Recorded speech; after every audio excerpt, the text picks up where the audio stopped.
राधे राधे, हरे कृष्ण, जय माता दी। आप सभी को धनतेरस की बहुत बहुत शुभकामनाएं। आज की इस वीडियो में मैं आपके साथ धनतेरस की आवश्यक पूजन सामग्री की जानकारी शेयर कर रही हूँ, तो इस वीडियो को आप पूरा ध्यान से जरूर देख लीजिएगा। और इस बार क्योंकि शनिवार के दिन धनतेरस पड़ रही है, बहुत सी चीज़ें ऐसी होती हैं जो धनतेरस के दिन लोग खरीदने से बचते हैं। तो जो सामग्री आप इस बार धनतेरस के दिन ना खरीदना चाहें, वो एक दिन पहले भी खरीद सकते हैं। और इसके अलावा आप फिर रविवार के दिन खरीद कर दीपावली के दिन यानी सोमवार को, या जब भी आप दीपावली मना रहे हो उस दिन आप उनका पूजन कर सकते हैं। तो धनतेरस की पूजा के लिए आपको आवश्यकता होगी लक्ष्मी गणेश जी की प्रतिमाओं की। प्रतिमाएं आप मिट्टी की खरीद कर लाएं। धातु की प्रतिमाएं यदि हैं तो पिछले साल की प्रतिमाओं का पूजन आप कर सकते हैं। बहुत से लोग दीपावली के दिन ही लक्ष्मी गणेश जी की प्रतिमाओं का पूजन करते हैं, तो आप धनतेरस वाले दिन जो आपके मंदिर में पहले से ही प्रतिमाएं हैं उनका भी पूजन कर सकते हैं। धनतेरस के दिन हम कुबेर देवता और धन्वंतरी भगवान की भी पूजा करते हैं, और अगर आपके पास कुबेर यंत्र हो उनका पूजन कर सकते हैं। कुबेर देवता या धन्वंतरी भगवान की प्रतिमा या पोस्टर ना मिले तो आप एक सुपारी में कलावा लपेटकर उन्हें कुबेर देवता और धन्वंतरी भगवान का भाव करते हुए चौकी पर स्थापित कर लें। धनतेरस के दिन सोना चांदी खरीद कर उन सामग्रियों का पूजन किया जाता है। ज्वेलरी हो, सोने के सिक्के, चांदी के सिक्के, जो कुछ भी आप खरीदें वो आप पूजा में रखें। और इस दिन साबुत धनिया जरूर खरीद कर लाएं। साबुत धनिया माँ लक्ष्मी जी को प्रिय होता है और धन्वंतरी भगवान को भी अर्पित किया जाता है।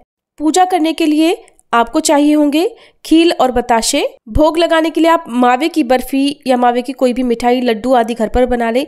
इसके अलावा गणेश भगवान को बेसन या बूंदी के लड्डू का भोग लगाया जाता है। तो जो भी भोग आप अर्पित करें वो मिठाई शुद्ध हो। इसके अलावा इस दिन धन्वंतरी भगवान की पूजा करके उन्हें औषधियाँ अर्पित की जाती हैं, जड़ी बूटियाँ अर्पित की जाती हैं। तो यहाँ पर आप दालचीनी, जायफल, हल्दी की एक गांठ, पान का पत्ता, लौंग का जोड़ा, हरी इलायची जो मैंने रखी है ये आप अर्पित कर सकते हैं। इनके अलावा आप जो सामग्री, जो गरम मसाले जो हमारे स्वास्थ्य के लिए भी ठीक होते हैं वो आप अर्पित कर सकते हैं। तुलसी का पत्ता जरूर रखें, और तुलसी के पत्ते के अलावा नीम के पत्ते और कड़ी पत्ता भी आप पूजा में रखें। धन्वंतरी भगवान को हम अर्पित करते हैं। इनके अलावा आप गिलोय, पपीते के पत्ते, आंवला फल या आंवले के पत्ते भी अर्पित कर सकते हैं। अब पूजा करने के लिए जो बेसिक चीज़ें आपको चाहिए होंगी, बेसिक सामग्री, उसके लिए आपको रोली, कुमकुम, चंदन, अक्षत, ध्यान रखिएगा अक्षत यानी चावल टूटे हुए ना हो, साबुत चावल का प्रयोग हम पूजा में करते हैं। चंदन की जगह पर आप हल्दी का प्रयोग भी कर सकते हैं, और हल्दी का तिलक आप धन्वंतरी भगवान को और कुबेर देवता को भी लगाएं। साथ में आप कलावा रखें। पूजा करने के साथ साथ आप वस्त्र रूपी कलावा सभी को अर्पित करें। परिवार के सदस्यों के हाथ में भी बांधें। एक घी का दिया आपको चाहिए होगा, और इसके अलावा आपको कपूर की आवश्यकता होगी। सबसे अंत में हम कपूर जलाकर आरती करते हैं। तो धनतेरस के दिन यदि आपको धन्वंतरी भगवान या कुबेर देवता का पोस्टर ना मिल पाए, प्रतिमा, तस्वीर ना मिल पाए, यंत्र भी ना मिल पाए, तो आप इस तरह से 2 सुपारी ले लें और उन पर कलावा यानी मौली लपेटकर उन्हें चौकी पर स्थापित करके पूजा कर सकती हैं। अब आपको चाहिए होंगे पान के पत्ते। पान के पत्ते ताजे, हरे हों, कटे फटे ना हो, इस बात का आप ध्यान रख लें, और उन्हें जल से धोकर ही आपको पूजा में प्रयोग करने चाहिए। ये जो डंठल है ना, इसे आपको तोड़कर ही पूजा में रखना होता है। पूजा करने के लिए आपको चाहिए होगी धूप बत्ती, और इसके अलावा अर्पित करने के लिए आपको लाल, गुलाबी, सफ़ेद या पीले पुष्प पूजा के लिए चाहिए होंगे।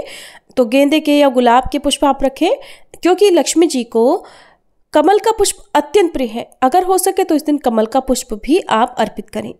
धनतेरस के दिन, जिसे धन त्रयोदशी भी कहते हैं, 13 की संख्या का विशेष महत्व होता है। तो इस दिन 13 की संख्या में दीपक जलाए जाते हैं। साथ में एक यम दिया भी जलाया जाता है।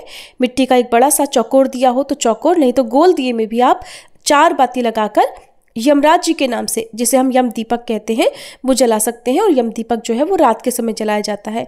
तो ये दिए आपको रात को पूजा करने के बाद, जब आप मुख्य पूजा कर लें, उसके बाद अपने घर में आसपास, अपने घर के मुख्य द्वार पर जो भी पवित्र पौधे हैं, तुलसी जी का, शमी का, वहाँ पर आपको लगाने होते हैं।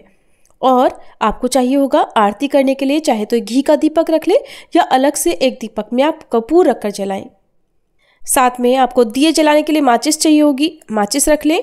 और क्योंकि धनतेरस के दिन झाड़ू की पूजा मुख्य रूप से की जाती है, इस दिन लोग झाड़ू खरीद कर लाते हैं। झाड़ू हो सके तो फूल झाड़ू या सीख वाली झाड़ू लाएं, या जो कच्चे आंगन साफ करने वाली झाड़ू होती है जूट की, या फिर नारियल के पत्तों वाली जो झाड़ू होती है वो आप खरीद कर लाएं। लेकिन प्लास्टिक की झाड़ू का इस दिन पूजन नहीं किया जाता है और ना ही खरीदा जाता है। आप धनतेरस से पहले या फिर बाद में उसको खरीद सकते हैं। तो जो प्लास्टिक की झाड़ू आती है, जाले वाले, निकालने वाली, डस्टिंग वाले ब्रश, उसे आप पूजा में ना रखें। और ध्यान रखें कि शनिवार के दिन इस बार धनतेरस पड़ रही है। बहुत से लोग शनिवार के दिन झाड़ू खरीदना शुभ नहीं मानते हैं, तो आप धनतेरस से एक दिन पहले झाड़ू खरीद कर फिर धनतेरस के दिन पूजा कर सकते हैं। और बहुत से लोग इस दिन झाड़ू का गुप्त दान भी करते हैं। तो गुप्त दान करने के लिए आप अलग से झाड़ू लेकर आए और फिर उसको धनतेरस के अगले दिन सुबह सुबह हो सके तो आसपास के मंदिर में गुप्त दान कर दे, या किसी ऐसी जगह पर रख कर आ जाए जहाँ पर उस झाड़ू का यूज हो जाए। और क्योंकि इस बार शनिवार के दिन धनतेरस पड़ रही है, बहुत से लोग इस दिन जो धातु की चीज़ें हैं वो खरीदने से बचते हैं, या कुछ ऐसी वस्तुएं जो खरीदारी करने से रह जाए, तो आप धनतेरस के अगले दिन उन्हें खरीदकर फिर दीपावली वाले दिन उनका पूजन कर सकते हैं। तो यहाँ पर मैंने अपने अनुसार आपको धनतेरस की आवश्यक पूजन सामग्री के बारे में बताया है। आप चाहें तो अपनी सामर्थ्य के अनुसार सामग्रियों को या कुछ और भी इनमें बढ़ा सकते हैं। और जिनके पास बहुत अभाव हो वो केवल मन से भी इन सभी सामग्रियों का ध्यान करके इस दिन लक्ष्मी गणेश जी का, धन्वंतरी भगवान का और कुबेर देवता का पूजन कर सकते हैं। धनतेरस के दिन पूजा कैसे की जाती है इसकी अलग से वीडियो आपको हमारे चैनल पर मिल जाएगी, आप जरूर देख लीजिएगा।